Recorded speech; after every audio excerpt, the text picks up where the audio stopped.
Hello everyone, मैं मीनाक्षी सतरावल। आज हम लेसन फिफ्थ है उसको रीड करेंगे और इसका नाम है अनोखी सूझ। आई होप आपको हमारे पहले के वीडियो कैसे लगे, अच्छे लगे होंगे। तो लाइक शेयर कमेंट जरूर कीजिएगा।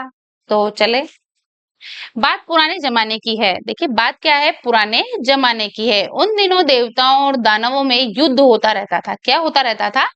युद्ध होता रहता था। दोनों पक्ष मिलकर एक बार प्रजापति के पास गए। क्या गए? एक बार प्रजापति के पास गए। वहां जाकर बोले, मान्यवर, हम दोनों ही आपकी संतान हैं। देव और देव है और दानव। तो वो दोनों क्या कह रहे हैं कि हम दोनों ही आपकी संतान हैं। बताइए हम दोनों में बुद्धि में कौन बड़ा है? कौन बड़ा है? देव और दानव दोनों पूछ रहे हैं कि हम दोनों में से कौन बड़ा है। उनकी बात सुनकर प्रजापति मुस्कुराए। अब देखिए प्रजापति ने क्या किया, वो मुस्कुराए। मन में सोचने लगे, किसे बड़ा बताऊं? अगर एक को बड़ा बताते हैं तो दूसरा नाराज हो जाता है, दूसरे को हम बड़ा बताते हैं तो पहला नाराज हो जाता है। तो देवताओं को या दानवों को, देवताओं को बड़ा बताता हूं तो दानव नाराज हो जाते हैं, दानवों को बड़ा बताता हूं तो देवता नाराज हो जाते हैं। तो हो सकता है तब दोनों आपस में लड़ने भी लगे, और फिर हो भी सकता है कि ये दोनों ही झगड़ने लग जाए। बड़ा टेढ़ा प्रश्न है। क्या है ये? बड़ा टेढ़ा प्रश्न है, बहुत ही कठिन प्रश्न है। बड़ा बताए तो किसे बताएं? अब भाई प्रजापति बहुत ही सोच विचार में पड़ गए कि बड़ा किसे बताऊं। फिर कुछ सोच समझ के वे बोले, इसका उत्तर मैं कल दूंगा। क्या दूंगा? मैं इसका उत्तर कल दूंगा।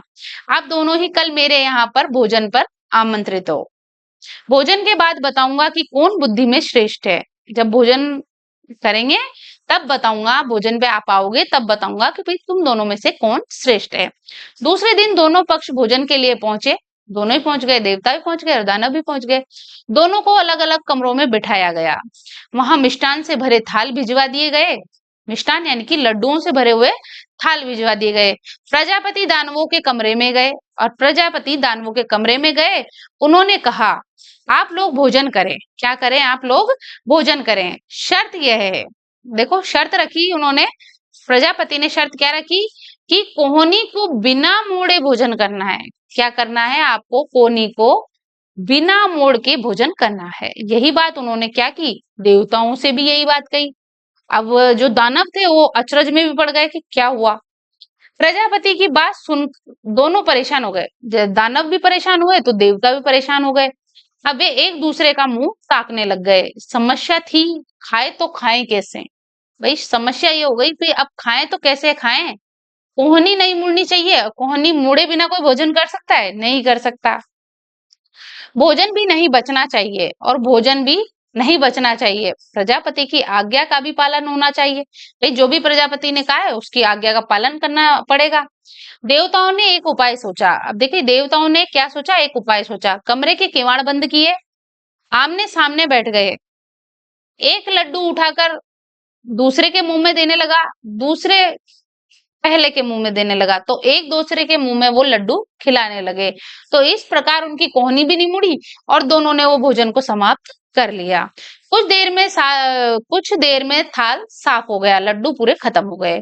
सारे लड्डू समाप्त हो गए। ना तो शोर हुआ, ना शराबा हुआ, शोरगुल भी नहीं हुआ और उन्होंने शांति पूर्वक क्या कर लिया?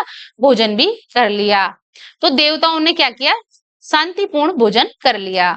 दानव अपने कमरे में परेशान थे। अब दानव देखो, दानव तो वही बात, दानव सोच विचार करने लगे। बेकार यहाँ आए, नहीं आते तो ये परीक्षा तो नहीं देनी पड़ती, आ ही गए हैं तो परीक्षा तो देनी पड़ेगी। दानवों ने भी किवाड़ बंद किए, लड्डुओं के थाल पर टूट पड़े। दानवों ने क्या किया? लड्डुओं के थाल पर टूट पड़े। लड्डू लेकर ऊपर उछालने लगे। जैसे ही लड्डू को ऊपर उछालने लगे, लड्डू जब तक नीचे आता तो मुंह खोल लपकते। जैसे ही लड्डू को ऊपर उछालते और मुंह खोल लेते तो उसको खाने के लिए वो लपक जाते। लड्डू कुछ तो जमीन पे गिरते, कुछ मुंह में जाते, चूर चूर हो जाते। कमरे में से क्या आ रही थी? ही हो की आवाजें आती रही। मतलब बिल्कुल जैसे युद्ध चलता है उसमें चीखते चिल्लाने की आवाजें आती है, लड़ाई झगड़े की वैसी आवाजें आ रही थी। क्योंकि कोई उछालता, दूसरा लपक लेता, फिर दूसरा उछालता, तीसरा लपक लेता, कुछ लड्डू टूट जाते, यानी कि हा हू शोरगुल हो रहा था। तो प्रजापति थे वो देख रहे थे। सारी स्थिति स्पष्ट थी। प्रजापति ने कहा, देवता ही सर्वश्रेष्ठ है। भाई देवता ही क्या है? सर्वश्रेष्ठ है। जानते हो क्यों? इसलिए ही इन्होंने सहकार की भावना से काम लिया। कौन सी भावना से काम लिया? सहकार। खुद भी खाओ और दूसरों को भी खाने दो, या फिर दूसरों को भी खिलाओ। जियो और जीने दो। भाई खुद भी जियो और दूसरे को भी जीने दो।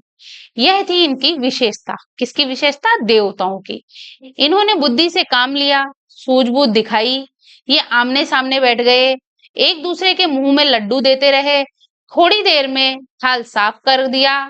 दूसरी तरफ दानवों ने शर्त का पालन किया, लड्डू उछालते रहे, उन्हें पाने के लिए लपकते रहे। न खुद खाए न दूसरों को खाने दिए। लड्डू तो बिगड़े ही, पेट भी नहीं भरा। देखो लड्डू भी बिगड़ गए और उनका पेट भी नहीं भरा, क्योंकि कुछ तो जमीन पे था, कुछ कहाँ था, कुछ कहाँ था। तो शांतिपूर्ण जो काम हो सकता है, सहयोग से जो काम हो सकता है, वो हा हा हु ऐसे काम नहीं होता।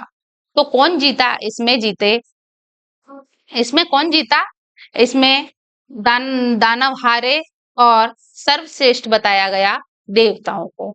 तो देवता ही सर्वश्रेष्ठ है। तो इस कहानी का यही एंड होता है। आई होप आपको वीडियो अच्छा लगे तो लाइक शेयर कमेंट जरूर कीजिएगा। जय हिंद, जय भारत।